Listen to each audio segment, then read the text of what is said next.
seorang pejabat yang berhasil menyelamatkan negeri Mesir dari krisis ekonomi yang parah, dari kekeringan selama 7 tahun, dan berhasil mengangkat negeri Mesir dari yang dulunya biasa-biasa menjadi negeri yang begitu luar biasa.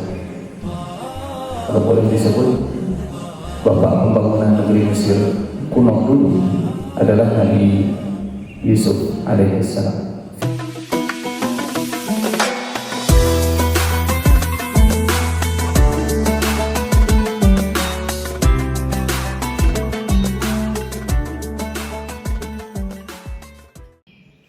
A'udzu billahi minasyaitonir rajim. Bismillahirrahmanirrahim. Assalamualaikum warahmatullahi wabarakatuh.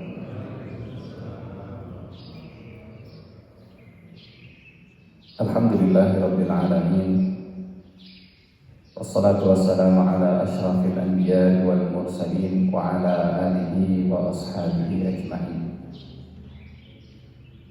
Rabbi shrah li sadri wa yassir li amri wahlul 'uqdatam min lisani yafqahu qawli. Allahumma la ilma lana illa ma 'allamtana innaka antal 'alimul hakim. Allahumma 'allimna ma yanfa'una wanfa'na bima 'allamtana wa zidna ilman wa 'amalan ya rabbal alamin. Amma ba'du. Hadirin jamaah salat subuh Masjid Fathul Ummah, semoga Allah menerima salat kita, mengijabah doa-doa kita, dan memberi kita ilmu yang bermanfaat di majlis ilmu pagi hari ini. Salawat dan salam selalu terlimpah kepada junjungan Nabi Muhammad sallallahu alaihi wasallam. Masih dalam suasana bulan Zulhijjah, meskipun sudah selesai hari-hari tasyrik, pagi ini insyaallah kita akan mengangkat sebuah kisah-kisah di dalam Al-Quran, khususnya seputar kisah sapi, dan kisah sapi ini bukan hanya sekedar kisah biasa, karena diabadikan dalam Al-Quran artinya akan menjadi sebuah kisah yang terus berulang dan berulang, menjadi sebuah pembelajaran, bukan hanya sekedar kisah masa lalu yang sudah berlalu. Dan kita mulai dari doa Nabi Ibrahim alaihissalam yang Allah abadikan di surat Ibrahim ayat 35-36. Doa ini sangat luar biasa, mengingat Nabi Ibrahim di usia mudanya beliau sampai dibakar, sampai dimasukkan ke dalam api karena menolak untuk menyembah berhala, bahkan mengajak kaumnya untuk meninggalkan penyembahan kepada berhala. Allah Subhanahu wa ta'ala berfirman, A'udzubillahi minasyaitonir rajim, wa idz qala Ibrahim rabbi ij'al hadzal balada amina wajnubni wa baniya an na'budal asnam. Wahai Tuhanku, jadikan negeri Mekah negeri yang aman, dan jauhkan aku beserta anak cucuku dari menyembah berhala. Masya Allah. Nabi Ibrahim masih minta agar Allah menjauhkan beliau dari menyembah berhala. Kalau permintaan ini untuk anak-anaknya, untuk anak cucunya, mungkin valid, khawatir dengan akidah anak-anaknya. Tapi ketika permintaan ini juga ditujukan untuk beliau, jauhkan aku dari menyembah berhala, seorang Nabi Ibrahim masih khawatir terjerembab dalam penyembahan kepada berhala. Wajnubni, jauhkan aku. Dan doa ini Doa ini dipanjatkan jauh setelah Nabi Ibrahim alaihissalam hijrah dari kampung halamannya. Artinya dilempar ke dalam api itu di usia muda. Sementara hijrah kemudian datang ke Mekah ini di usia yang sudah menuju senja. Jangan sampai usia muda begitu semangat luar biasa dalam beragama, tapi di usia senja kemudian malah menjadi penyembah berhala yang dulu dia tentang. Wajnubni wa baniya an na'budal asnam. Jauhkan saya dan keturunan saya dan anak cucu saya dari menyembah berhala. Kita mulai dari doa Nabi Ibrahim alaihissalam. Karena dalam kisah sapi di Al-Quran kita tahu ada kisah di mana keturunan Nabi Ibrahim alaihissalam ada yang menyembah berhala berupa sapi. Kalau dari Bani Israel, kalau dari Bani Ismail, kita tahu bagaimana Mekah dikelilingi sekian ratus berhala saat itu sebelum Rasulullah SAW diutus. Jadi Nabi Ibrahim sudah berdoa agar dijauhkan dari berhala. Tetapi kenapa ada sebagian dari keturunannya yang kemudian terjerembab, terperosok dalam penyembahan kepada berhala, baik Bani Israilnya ataupun Bani Ismailnya. Wajnubni wa baniya an na'budal asnam. Ini tema kita tentang kisah sapi di dalam Al-Quran, khususnya tentang kisah Bani Israel alaihissalam. Bapak Ibu hadirin jamaah yang Allah muliakan, dan kalau kita urutkan dari kisah Nabi Ibrahim sampai akhirnya Bani Israel, kenapa Bani Israel ada di bawah penjajahan, di bawah penindasan Fir'aun? Rangkaiannya memang sangat panjang. Tapi kalau kita singkat, Bani Israel mereka hijrah ke Mesir di zaman Nabi Yusuf menjadi seorang petinggi membesar di negeri Mesir. Dan Nabi Yusuf memberikan sponsor untuk keluarganya menjadi warga negara Mesir. Seorang pejabat yang berhasil menyelamatkan negeri Mesir dari krisis ekonomi yang parah, dari kekeringan selama 7 tahun, dan berhasil mengangkat negeri Mesir dari yang dulunya biasa-biasa menjadi negeri yang begitu luar biasa.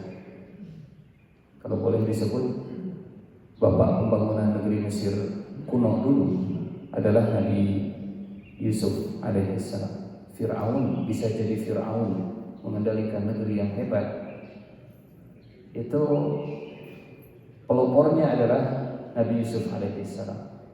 Kalau bukan karena takwil mimpinya Nabi Yusuf terhadap mimpi raja, mungkin negeri Mesir tidak akan seperti yang sudah terjadi. Berawal dari kemampuan negeri Mesir bertahan di negeri krisis, di masa-masa krisis selama 7 tahun, kemudian membantu negeri sekitarnya, pengaruhnya semakin luas, dan akhirnya maju sedikit demi sedikit. Sayangnya Bani Israel yang merupakan bagian atau yang merupakan keluarga Nabi Yusuf alaihissalam, kemudian seiring dengan waktu berubah kondisinya.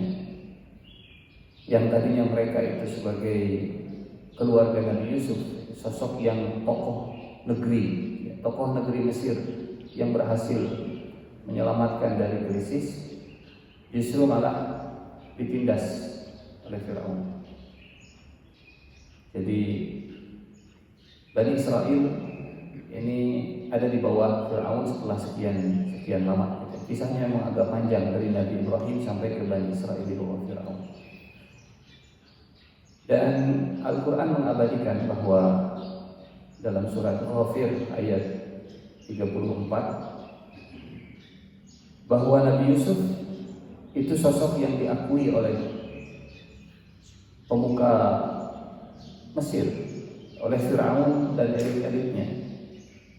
Kalau bahasa kita mungkin wawasan kebangsaan Mesir itu mengakui kehadiran sosok Yusuf. Walaqad ja'akum Yusufu min qablu bil bayyinati fama ziltum fi syakkin mimma ja'akum bih. Surat Ghafir ayat 34 ini latar belakang atau konteksnya tentang dialog dan debat Fir'aun dengan keluarganya yang beriman tapi menyembunyikan keimanannya. Wa qala rajulun mu'minun min ali fir'auna yaktumu imanah. Orang beriman dari keluarga Fir'aun yang menyembunyikan keimanan dan berdebat dengan Fir'aun. Kata laki-laki ini namanya tidak disebut di Al-Quran. Telah datang Yusuf kepada kalian dengan membawa keterangan-keterangan. Jadi Musa ini sama seperti Yusuf yang dulu ke negeri kita. Kalau dulu Yusuf menyelamatkan negeri kita, maka Musa juga sedang datang menyelamatkan negeri kita.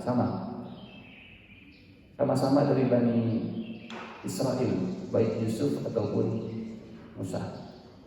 Kalau Bani Israel dulu punya peran dan jasa menyelamatkan negeri kita, lalu kenapa Musa yang juga sama-sama dari Bani Israel dengan status yang sama seperti Yusuf, kita melakukan seperti ini?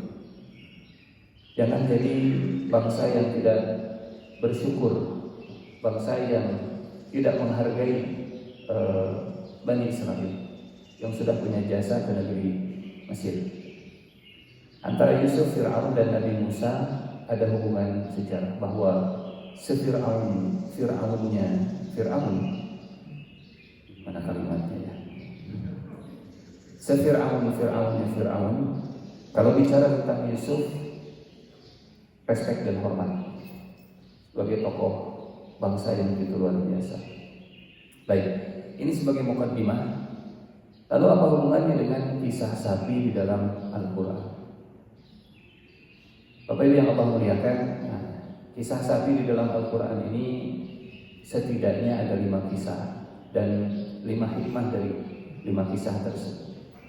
Kisah dan hikmah sapi dalam Al-Quran. Yang pertama, sapi dan rendah diri kronis. Yang kedua, sapi dan gangguan kepribadian narsistik, NPD. Yang ketiga, sapi dan berpikir kritis. Keempat, sapi dan kebangkitan. Kelima, sapi dan keberkahan harta yang halal. Yang pertama, apa hubungannya sapi dengan rendah diri kronis? Apakah makan daging sapi bikin inferiority complex? Berangkat dari satu ayat dalam Al-Quran. Ini ayat sangat menarik untuk dikaji karena ayat ini mengarahkan kita untuk mempelajari sejarah Mesir kuno dulu, sejarah tentang ideologi Mesir kuno dulu, tentang Egyptologi, tentang permesiran masa lalu. Allah Subhanahu wa Ta'ala memberi isyarat dalam dialog antara menteri-menteri Fir'aun dengan Fir'aun. Isyaratnya bahwa Fir'aun walaupun mengaku jadi Tuhan, tapi Fir'aun juga punya Tuhan. Tuhan. Berkatalah pembesar dari kaum Fir'aun kepada Fir'aun, apakah kamu membiarkan Musa dan kaumnya membuat kerusakan di negeri Mesir ini dan meninggalkanmu serta meninggalkan Tuhan-Tuhanmu, wa yazaraka wa alihataka? Engkau biarkan Musa dan kaumnya meninggalkanmu dan meninggalkan Tuhanmu, Tuhan-Tuhanmu. Kalau kita lihat dalam tafsir Al-Baghawi misalnya, Abdullah bin Abbas Beliau menafsirkan sahabat yang begitu luar biasa. Kata Abdullah bin Abbas, "Kana li Fir'auna baqaratun ya'buduha." Fir'aun itu punya sapi yang disembah. Di antara Tuhannya Fir'aun, karena bentuknya plural, jamak, alihah. Kalau satu, ilahun. Kalau dua, ilahain atau ilahan. Kalau banyak, alihah. Di antara Tuhan-Tuhan yang disembah oleh Fir'aun, ada sapi milik Fir'aun yang disembah. Wa kana idza ra'a baqaratan hasna, kalau Fir'aun melihat ada sapi yang bagus bentuknya, bagus warnanya, bagus badannya, amarahum an ya'buduha, Fir'aun akan memerintahkan mereka untuk menyembahnya, menjadikannya sebagai Tuhan. Falidzalika, ini menarik, falidzalika akhrajas Samiri lahum ijla. Maka oleh sebab itu, disinilah kenapa Samiri mengeluarkan untuk Bani Israel sebuah patung anak sapi, ijla. Dan tafsir komentar Abdullah bin Abbas ini, kalau kita hubungkan dengan mitologi Mesir kuno, adakah dewa atau dewi yang diagungkan dalam sejarah Mesir kuno yang berwujud sapi? Cari hari ini insya Allah mudah. Ternyata Bapak Ibu, namanya Dewi Hathor. Mungkin Abdullah bin Abbas tidak menyebut Dewi Hathor, tapi dalam mitologi Mesir kuno, Dewi Hathor simbol kemakmuran negeri Mesir kuno. Perhatikan warnanya, sapi berwarna kuning, mengingatkan kita kepada kisah sapi di dalam Al-Quran saat Bani Israel bertanya, "Ud'u lana rabbaka yubayyin lana ma launuha." Apa warna sapi yang harus disembelihnya? Kata Allah, qala innahu yaqulu innaha baqaratun safra faqi'un launuha tasurrun nazirin. Sembelih sapi yang warna kuning mengkilat, kuning emas. Dan Allah kalau mengabadikan sesuatu dengan spesifik, bukan tanpa hikmah, bukan sia-sia, bukan hanya sekedar informasi belaka, tapi pasti ada rahasia besar dan hikmah besar di sana. Kenapa disebut spesifik? Sapi warna kuning yang kalau dilihat mengkilat. Dan kenapa sapi warna kuningnya konsisten? Allah menyebut baqarah pakai tak marbutah, baqaratun. Karena kebetinaannya itu ingin dimention oleh Allah Subhanahu wa taala. Dalam dalam mitologi Mesir kuno ada dua sapi yang disembah. Sapi jantan namanya Dewa Apis, sapi betina namanya Dewi Hathor. Yang diabadikan dalam Al-Quran baqaratun, sapi betina. Lalu apa hubungannya dengan apa tadi? Rendah diri kronis. Apa hubungannya Fir'aun punya salah satu Tuhan berupa dewi sapi yang disembah dan dengan rendah diri kronis?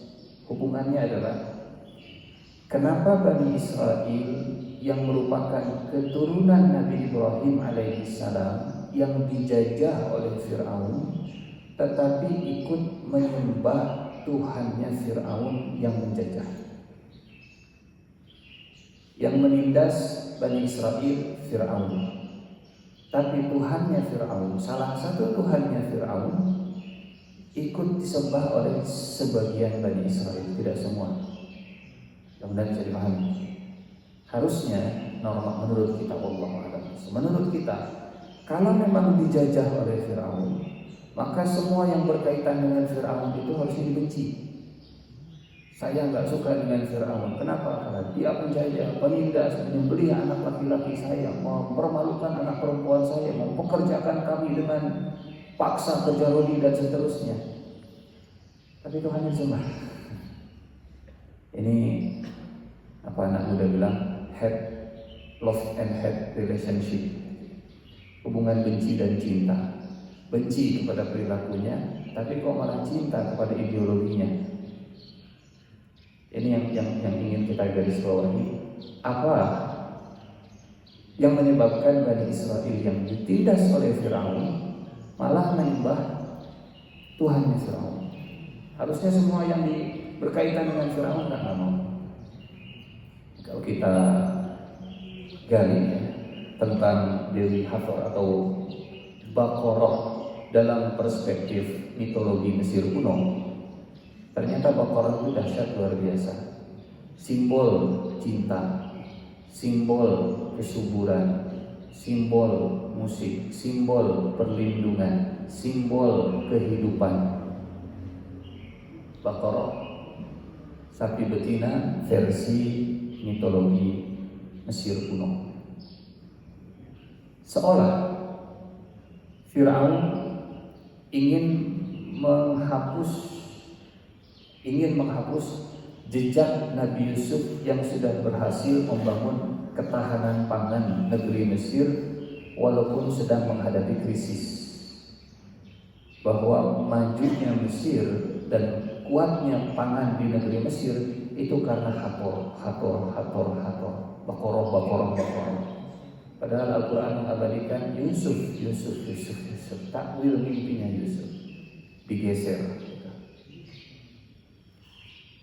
Dan mudah-mudahan negeri Indonesia yang sudah mengakui Allah sebagai pemberi kemerdekaan atas berkat rahmat Allah yang Maha Kuasa, dan dengan didorongkan keinginan luhur untuk berkehidupan kebangsaan yang bebas, maka rakyat Indonesia dengan ini menyatakan kemerdekaannya. Kemerdekaannya menyebut nama Allah. Mudah-mudahan mengisi kemerdekaannya tidak melupakan Allah. Karena negeri Mesir dulu majunya karena seorang Rasul, tapi setelah maju dan seterusnya malah menggeser, bukan Rasul tapi Hator, bukan Yusuf tapi sapi betina inilah. Baik. Nah, hubungannya adalah dengan kisah Bani Israel dan penyembahan kepada sapi. Bapak Ibu, bayangkan kita hidup di zaman Bani Israel waktu di Mesir dulu. Kita ini memang keturunan Nabi ya. Kita ini memang menyembah, bertauhid, menyembah Allah. Tapi kok kita tertindas? Kok kita terjajah? Kok yang punya piramida Fir'aun? Kok yang punya Sphinx Fir'aun? Kok yang dunianya melimpah Fir'aun? Kok yang menyembah Allah seperti kita malah begini nasibnya? Saat Allah memberikan iman, tapi memuji dunia belum diberikan. Saat Allah tidak memberikan iman kepada Fir'aun, tapi dunia dilimpahkan. Bani Israel sedikit demi sedikit mulai krisis identitas keimanannya, krisis identitas keislamannya. Islam si orang teh, tapi kenapa ya kok Fir'aun yang maju duniawinya? Kita kan pengikut ajaran Nabi Ibrahim, pengikut ajaran Nabi Ishak, Nabi Yakub, tapi kok yang modern, yang maju dunia dan seterusnya, kok malah Fir'aun? Jangan-jangan kita harus mengikuti gaya Fir'aun, pola pikir Fir'aun, mindset Fir'aun. Mentalnya sudah kena melihat gemerlap dunia. Akhirnya identitas keimanan yang diwariskan dari bapaknya, yang jangan jadi menyembah berhala, itu geser sedikit demi sedikit. Dalam surat Al-Fajr ada ayat yang betul-betul nyentil luar biasa. Fa'ammal insanu idza mabtalahu rabbuhu fa'akramahu wa na'amahu fayaqulu rabbi akraman wa amma idza mabtalahu faqadara alaihi rizqahu fayaqulu rabbi ahanan. Manusia itu sering mengira bahwa kalau dibuka dunia, diberikan nikmat, maka Allah sedang memuliakan. Dan manusia menyangka kalau rezekinya sedang dicukupkan, dibatasi, maka dia sedang dihinakan. Enggak. Rumusannya bukan dunia dibuka berarti Allah lagi cinta, dunia dibatasi, dicukupkan, dipaskan, ya, seadanya berarti Allah lagi murka. Ukuran cinta dan murka Allah tidak diukur dari seluas apa dunia yang Allah berikan kepada kita. Siapa yang dicintai oleh Allah, Nabi Musa atau Fir'aun? Yang dicintai Allah, Nabi Musa. Yang dibukakan dunianya, punya harta, punya tahta, punya kuasa dan seterusnya, Nabi Musa atau Fir'aun? Ada nabi yang sakit-sakitan selama bertahun-tahun, sakitnya parah luar biasa, dan kisah nabi ini di dalam Al-Quran selalu bersanding dengan kisah Nabi Sulaiman. Kisah Nabi Ayub, kalau kita lihat penempatannya dalam Al-Quran, Nabi Ayub setelah Nabi Sulaiman. Nabi Sulaiman, Nabi Ayub, Sulaiman, Ayub. Yang satu ada di puncak dunia, yang satu ada di kondisi yang sedang sakit-sakitan luar biasa. Ini mulia, ini juga mulia. Dua-duanya. Jadi ya kalau bicara pengennya sih fid dunya hasanah wa fil akhirati hasanah. Keinginan kita harus seperti itu. Tapi rumusannya jangan sampai kalau dunia dibuka tanda Allah cinta, kalau dunia lagi dicukupkan dibatasi berarti Allah lagi enggak cinta. Karena itulah jebakan yang pernah jebakan syaitan, jebakan pemikiran dari syaitan yang pernah menimpa Bani Israel. Berarti yang disukai teh Fir'aun, karena Fir'aun itu dunianya luar biasa. Berarti kita ini mulailah geser sedikit. Rendah diri kronis, krisis identitas keagamaan, melihat kemewahan dan gemerlapnya dunia yang Allah titipkan ke orang lain, meskipun harus mengorbankan nilai-nilai keagamaan, nilai-nilai kebaikan. Sholat sih sholat kurang banyak, tapi itu bunghar. Tuh, betul sholat dengan bunghar lah, tapi sholat jita. Jujur bisnis teh. Tuh, itu jalan jujur dengan jadi konglomerat luar biasa. Karena lurus dalam berkarir teh. Tuh geningan yang menjilat begini, terek naik nanti. Kudu lurus teh. Ada batu oke, tilu. Antara memegang nilai kebenaran berhadapan dengan gemerlapnya dunia yang Allah titipkan, tapi dengan meninggalkan nilai-nilai kebaikan dan seterusnya. Ini kisah sapi dan rendah diri kronis. Kenapa keturunan Nabi Ibrahim sampai menyembah sapi, sampai menyembah Tuhannya atau ini? Kenapa yang dijajah sampai berideologi sama seperti para penjajah? Nah, itu kan rada aneh. Ini tuh dijajah, tapi kok ideologinya malah sama dengan penjajah? Kan nggak suka kalau dijajah, kan nggak suka kalau ditindas. Tapi kenapa ideologinya sama dengan yang menindas? Ya, ada penjajah malah raju, modern, hebat, teknologi, dan seterusnya, dan seterusnya. Ternyata Bapak Ibu, kejadian yang sama terulang ke Bani Ismail. Kalau tadi Bani Israel, Bani Ismail juga sama. Kenapa bangsa Arab sampai penduduk Mekah, sampai orang Quraisy menyembah berhala dan nyimpen berhalanya itu di Ka'bah? Bayang kalau Masjid Fathul Ummah kemudian banyak patung dan praktek perdukunan di dalam masjid, kasih gitu, berhala di Ka'bah kasih gitu. Kalau praktek perdukunan di hutan, nah kemudian di hutan dia.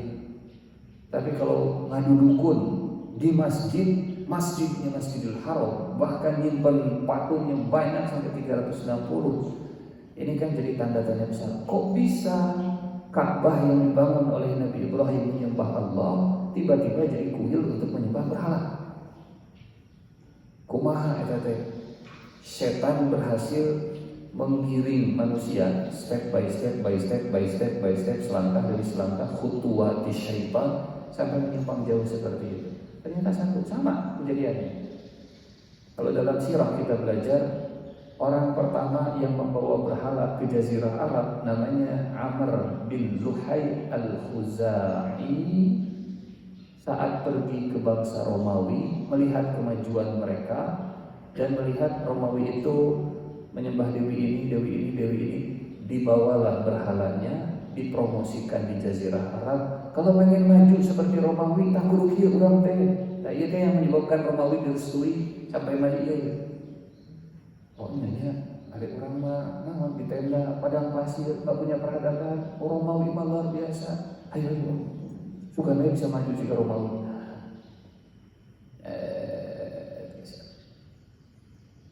Begitu terus. Saat krisis identitas keagamaan dan kebenaran sudah kena mentalnya, melihat gemerlap dunia yang Allah titipkan. Makanya dunia itu bukan menjadi alat ukur Allah cinta atau tidak. Ada yang dicintai oleh Allah di muka dunia, ada juga yang dicintai oleh Allah tapi tidak dibuka seluruh pintu dunia. Seperti ya Nabi Musa versus Fir'aun gitu ya. Nabi Ayub dibandingkan dengan Nabi Sulaiman alaihissalam. Ini kisah yang pertama, kisah sapi di dalam Al-Quran tentang rendah diri kronis. Kemarin kita menyembelih sapi, mudah-mudahan kita sembelih semua rendah diri kronis, bangga beridentitas sebagai muslim, bangga menjadi pengikut ajaran Nabi Muhammad SAW, bangga menjadi pelanjut dari agama Nabi Ibrahim alaihissalam. Satu. Yang kedua, sapi dan narcissistic personality disorder, gangguan kepribadian narsistik. Bapak Ibu yang Allah muliakan, kisahnya kita mulai dari surat Al-A'raf ayat 138. Setelah Bani Israel pergi dari Mesir, hijrah meninggalkan Mesir, menyeberang Laut Merah. Dan saat menyeberang Laut Merah, Bani Israel melihat Fir'aun tenggelam di Laut Merah. Betul? Siapa Fir'aun? Penjajahnya Bani Israel, penindasnya Bani Israel, yang mengaku jadi Tuhan yang besar. Pertanyaannya begini, apakah setelah penjajah pergi, Bani Israel meninggalkan semua ideologi penjajah, atau masih melestarikan warisan penjajah? Fir'aun sudah mati, Fir'aun sudah ditenggelamkan oleh Allah, Bani Israel sudah merdeka, sudah nggak dijajah Fir'aun lagi. Pertanyaannya, apakah penyembahan kepada berhala, kepada sapi yang merupakan warisan, yang merupakan ideologinya Fir'aun, pergi bersama Fir'aun, atau justru Bani Israel masih melestarikan, masih mewarisi, masih nempel gitu warisan penjajahnya? Ini kisah Bani Israel setelah merdeka, setelah tidak dijajah lagi oleh Fir'aun. Kalau kita lihat di ayat ini, surat Al-A'raf 138, kami seberangkan Bani Israel ke seberang lautan. Setelah mereka sampai ke suatu kaum yang menyembah berhala mereka, Bani Israel berkata, hai Musa, buatkan untuk kami sebuah Tuhan berhala sebagaimana mereka mempunyai beberapa Tuhan. Ij'al lana ilahan kama lahum alihah. Baru saja Bani Israel melihat tanda kekuasaan Allah, membelah lautan sampai belahannya setinggi gunung. Baru saja yang ngaku jadi Tuhan ditenggelamkan oleh Allah, baru saja merdeka. Sekarang ayam nyamuk itu mungkin. Cik, sampai Nabi Musa bilang, innakum qaumun tajhadun. Nah, ini bodoh-bodoh tuh jadinya teh. Tajhadun, bodoh. Ini warisan penjajah. Baru saja Allah memberikan petunjuk, baru saja Allah menunjukkan kekuasaannya dalam menenggelamkan Fir'aun. Kok sekarang ingin balik lagi menyembah berhala? Innakum qaumun tajhalun. Innakum qaumun tajhalun.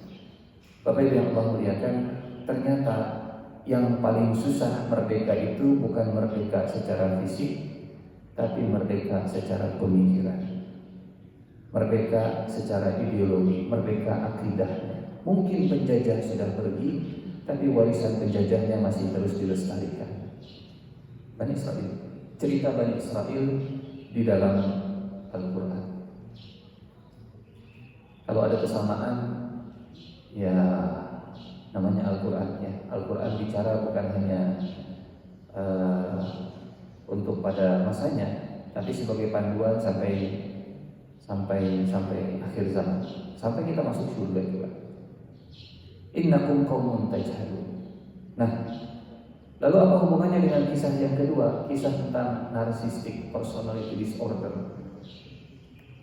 Dari sinilah seorang seniman karena tukang pahat namanya Samiri mengeksploitasi kebodohan Bani Israel yang masih senang melestarikan warisan penjajah, membuat sebuah karya untuk menghidupkan kembali kenangan masa lalu ketika dijajah. Fa'akhraja lahum ijlan jasadan lahu khuwar.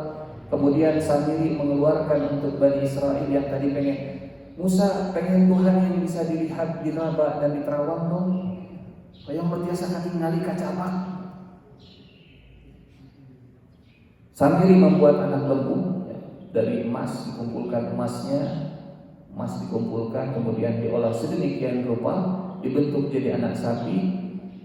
Warnanya mengingatkan kepada sapi yang diagungkan oleh. Inilah Tuhan kalian. Nah, ini apa namanya? Kurang ajarnya. Hadza ilahukum wa ilahu Musa. Inilah Tuhan kalian dan Tuhannya Musa. Samiri menyamakan antara Tuhannya Musa dengan Tuhannya Fir'aun. Sama lah Tuhan Musa dengan Fir'aun, iya kan? Tuhan kita sama, tak iya Tuhannya Fir'aun, Tuhannya Musa sama. Tuhan kita semua sapi ini. Hadza ilahukum wa ilahu Musa fanasi. Dan Musa telah lupa. Maksudnya Musa lupa kalau Tuhannya ada di sini, malah pergi ke gunung Sinai mencari Tuhannya. Di sini ada Tuhannya. Pertanyaannya, apa yang membuat Samiri melakukan ini? Ya, di surat yang lain, ya, dalam ini bukan Samiri, ya, ini hanya ilustrasi saja.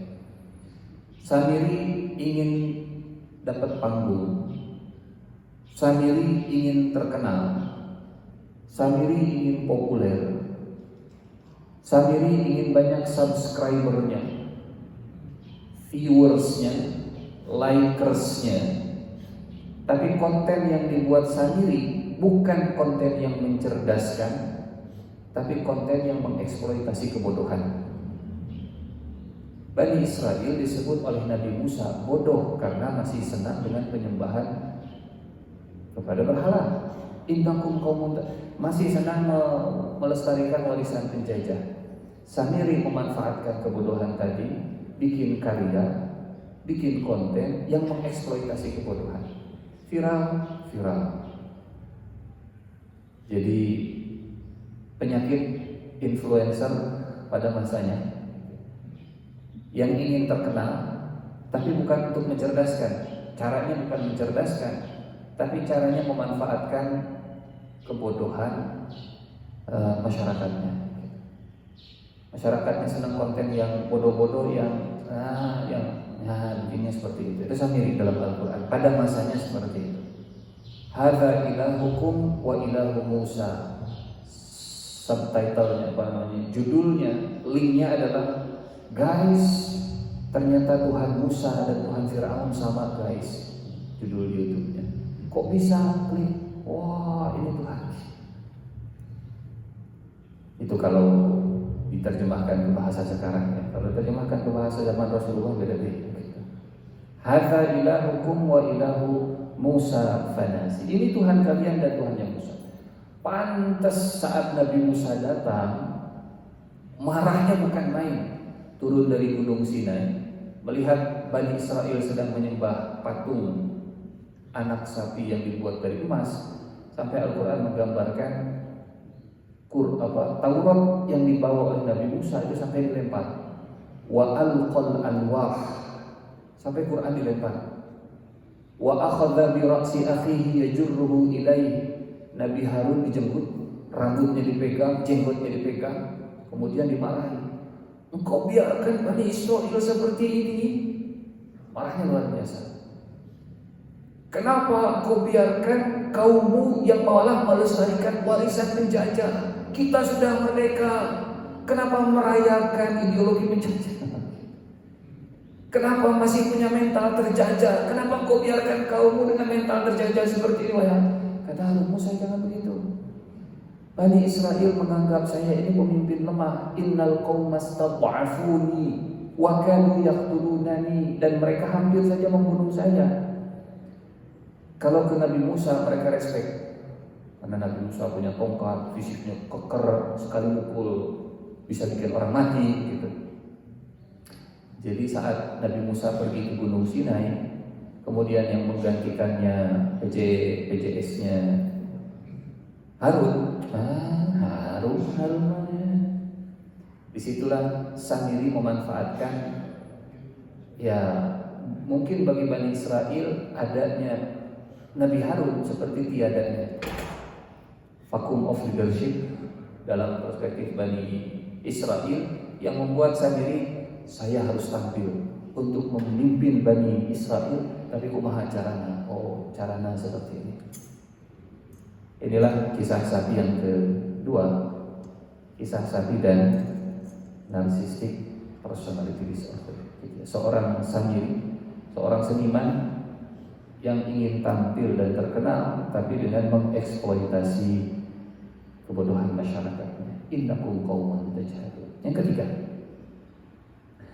tentang sapi dan berpikir kritis. Allah kemudian memerintahkan Bani Israel lewat lisannya Nabi Musa, Innallaha ya'murukum an tazbahu baqarah. Sesungguhnya Allah memerintahkan kalian untuk menyembelih sapi. Jadi apapun yang disakralkan selain Allah, sembelih. Nah itulah intinya begitu. Kalau dalam cerita Bani Israel yang disakralkan adalah sapi kuning, apapun yang disakralkan selain Allah, sembelih. Innallaha ya'murukum an tazbahu baqarah.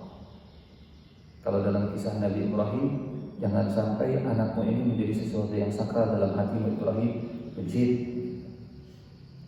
Bagi kita mungkin setiap orang punya sesuatu yang yang sakral, yang kalau itu bukan Allah, benci. Kalau memang jabatan dianggap oleh kita sakral, benci. Kalau memang harta dianggap oleh kita sakral, benci. Ini kisah penyembelihan sapi.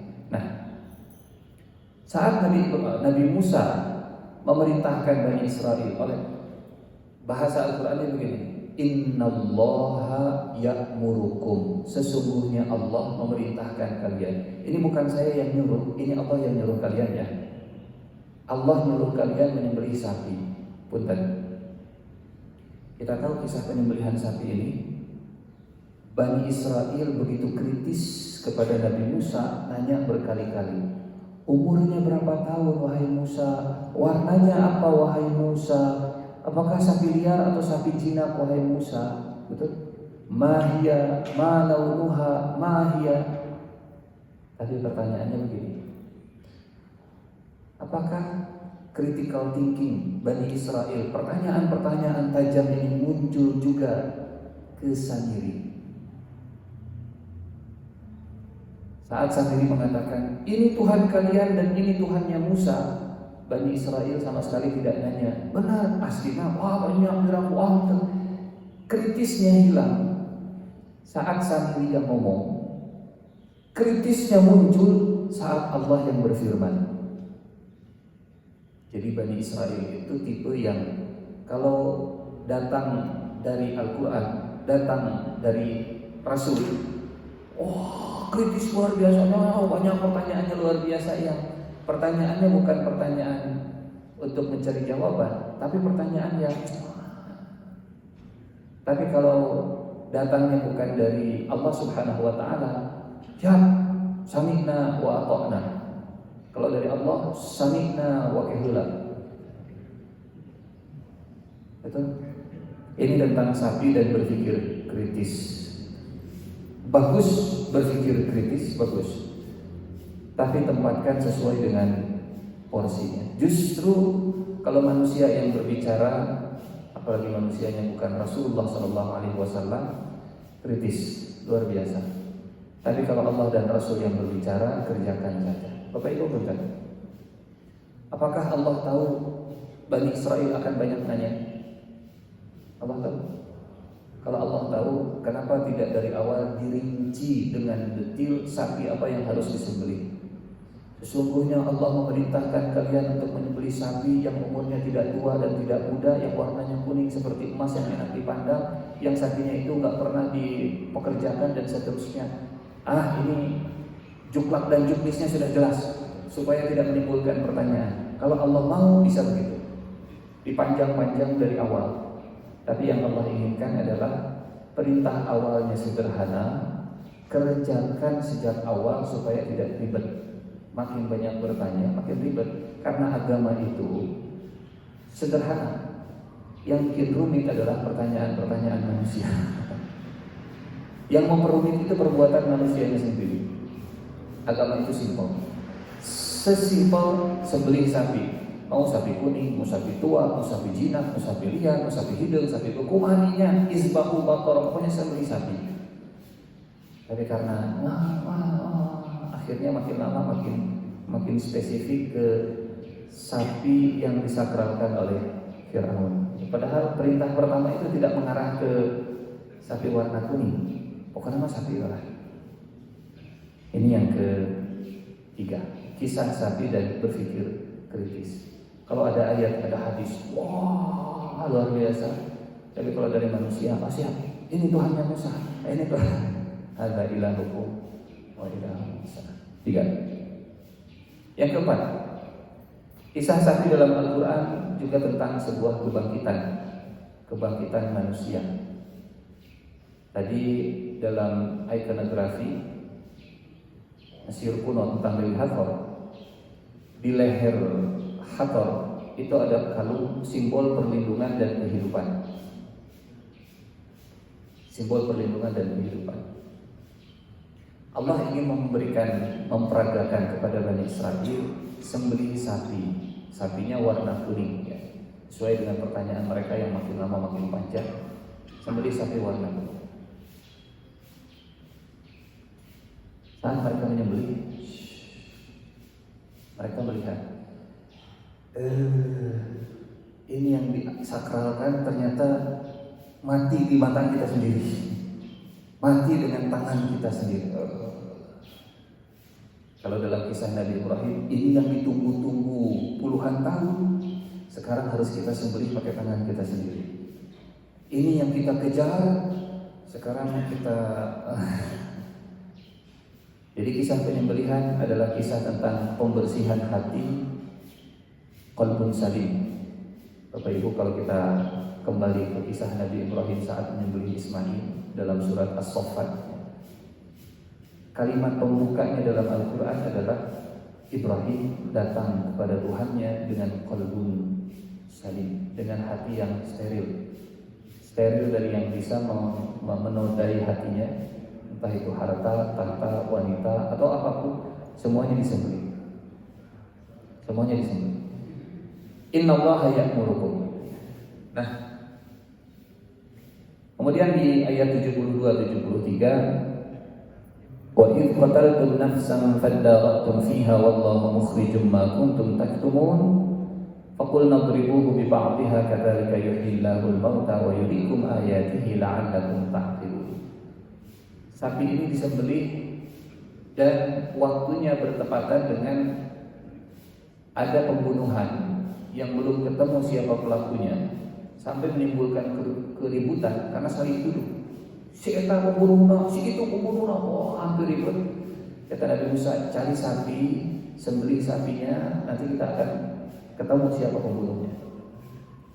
Sapinya warna apa, sapinya di mana, umur dan seterusnya. Ketemu sapinya. Saat mereka sembelih, kata Allah, ambil bagian dari sapi.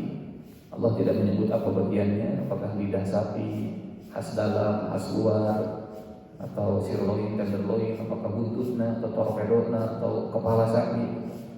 Pukulkan anggota tubuh sapi tersebut ke badan jenazah yang dibunuh tersebut. Dan tiba-tiba di depan mata Bani Israel, mereka melihat orang yang sudah mati terbunuh dengan darah di mana-mana. Tiba-tiba bangun, kemudian bilang, yang membunuh saya adalah keponakan saya. Atasnya, dihidupkan oleh Allah. Kadzalika yuhyillahul mauta. Demikianlah Allah menghidupkan kembali orang yang telah mati dan memperlihatkan kepada kalian tanda kekuasaan agar kalian mengerti. Jadi kalau ingat sapi, kalau melihat sapi, ingat bahwa kita akan dibangkitkan oleh Allah Subhanahu wa Ta'ala. Bagi Bani Israel, penyembelihan sapi itu adalah yang sakral-sakral selain Allah benci. Yang mendominasi pikiran dan perasaan selain Allah benci bagi Bani Israel. Bagi kita, sapi ini adalah simbol dari kekuasaan Allah, bahwa Allah bisa mematikan dan Allah juga bisa menghidupkan.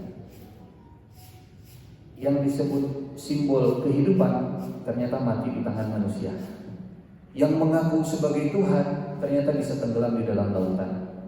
Tapi Tuhannya Nabi Musa justru yang bisa mengalahkan dalam pertandingan sihir, yang juga bisa menghidupkan orang yang sudah mati. Ini kisah yang keempat, kisah sapi dan kebangkitan. Dan yang terakhir yang kelima, sapi dan keberkahan harta halal. Dari mana Bani Israel dapat sapi kuning tersebut? Memang tidak diceritakan dalam Al-Quran, tapi dalam tafsir kita bisa menemukan sapinya ditemukan di seorang anak yang mendapat warisan dari bapaknya. Bapaknya sangat menjaga kehalalan hartanya. Kemudian bapaknya meninggal, diwariskan hartanya seekor sapi. Masih kecil, warnanya kuning-kuning. Ini warisan dari bapak yang soleh yang menjaga kehalalan harta. Bani Israel nyari, ketemu anak ini, yang jual mahal sapinya. Mau warisan. Mau jual yang disihir demi ketertiban negara, karena kalau enggak bakal ribut nanti dua bangsa ini karena saling tuduh. Mau dijual, please jangan jual, dijual. Karena ada di posisi yang menguntungkan, akhirnya ya bargaining positionnya bagus. Dia masih penawaran begini, timbang sapi saya seberapa kilo? Saya minta emas sebanyak bobot kilo sapi saya. Kalau sapinya 500 kilo, kasih saya emas 500 kilo. Kalau sapinya sapi limosin, karena Allah nggak ceritanya sapinya 1 ton. Kalau sapinya 1 ton, kasih saya emas 1 ton. Dan dibayar. Hikmahnya, kalau kemarin Bani Israel mengeluarkan emas untuk bikin patung sapi, sekarang kafaratnya adalah keluarkan emas untuk membeli sapi untuk disembelih. Kalau kemarin mengeluarkan emas untuk berbuat syirik, sekarang keluarkan emas untuk memurnikan tauhid dan akidah. Hikmahnya, anak tadi dari arah yang tidak disangka-sangka mendapatkan emas sebanyak bobot sapi yang diwariskan dari bapaknya yang soleh tadi. Kalau halal, kalau harta dijaga tetap halal, maka Allah punya banyak cara untuk memberikan keberkahannya. Entah itu barokah badannya sehat, keluarganya baik-baik saja, istrinya soleha, suaminya soleh, anaknya nurut. Yang masalah mungkin masalahnya tidak hilang, seperti Nabi Ibrahim saat dilempar ke api, apinya tidak padam, tapi apinya tidak membakar. Masalah mungkin tetap ada, tapi masalah tidak membakar perasaan kita. Mungkin krisisnya ada, tapi krisisnya tidak membuat kita jadi terbakar. Jadi Bapak Ibu yang memuliakan, bagi anak ini mendapatkan, Allah memberikan keberkahan harta yang tadinya cuma sapi sekarang jadi emas yang melimpah, karena harta yang selalu dijaga untuk tetap halal. Ini kisah sapi yang terakhir, kisah sapi dan keberkahan harta halal. Ini mungkin Bapak Ibu yang bisa disampaikan tentang kisah sapi dalam Quran, hikmah dari kisah sapi dalam Al-Quran. Mudah-mudahan Allah jauhkan kita dari rendah diri kronis, krisis identitas keagamaan. Mudah-mudahan kita dijauhkan dari mengeksploitasi kebodohan dan tidak mencerdaskan.